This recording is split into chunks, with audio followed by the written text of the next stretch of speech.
When I was 8 years old, I spent an entire sweltering Texas summer day trying to get to the center of a golf ball.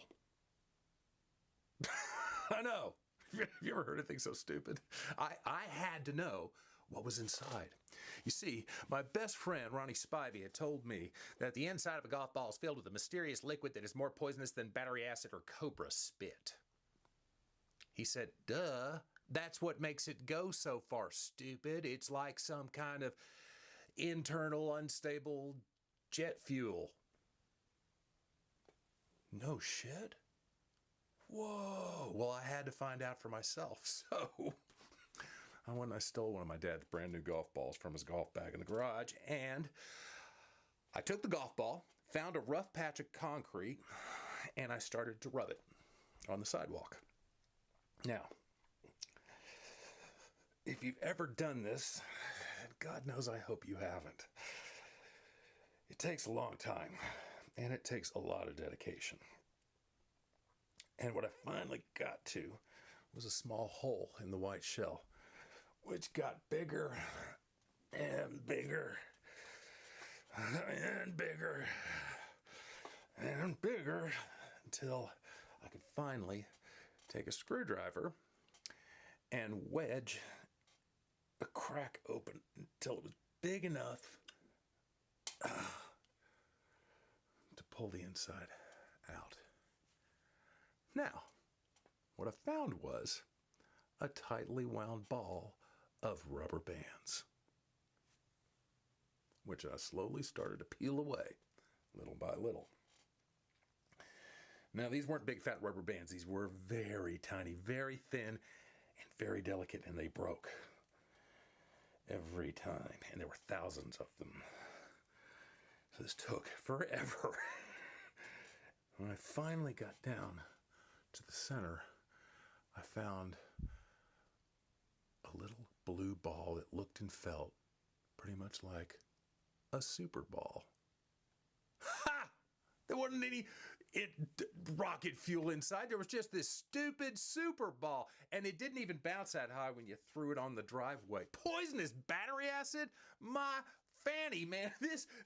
I couldn't wait to tell Ronnie Spivey he was full of crap.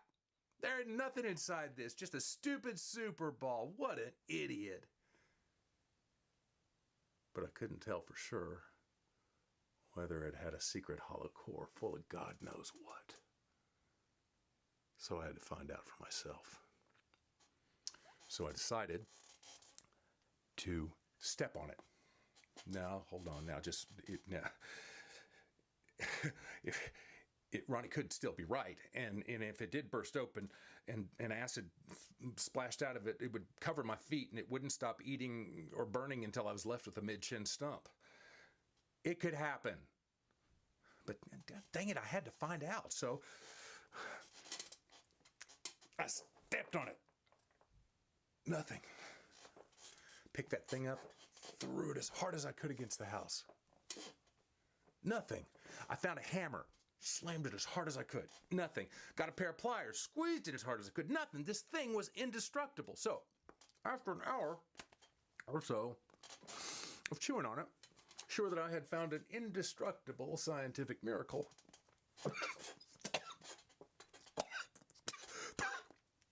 it burst open in my mouth. I don't remember anything specific about the taste other than it was unbelievably nasty. Unlike anything I had ever tasted before, this was poison. This was what poison tastes like. So I ran behind the house and I got the garden hose and I stuck that thing in my mouth and I turned that thing up full blast, which shot about a gallon of hot garden hose water and the poison straight down my throat.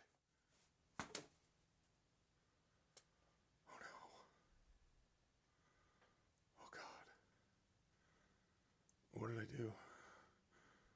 What am I going to do? So, I walked inside my house. And I sat down in the kitchen. And I sat there, very still, very quiet, waiting for the poison to take effect.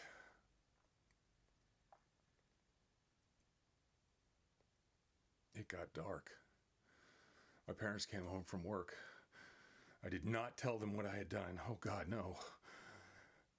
Everybody, they sat around the table and ate, and I just picked at my food. I mean, what's the point? It's just a matter of time.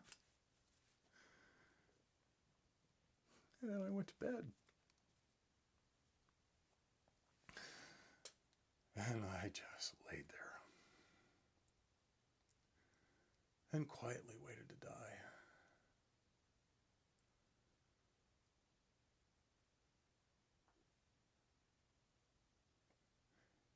Isn't it weird how the light from the street light can turn the clothes in your closet into serial killers waiting to kill you?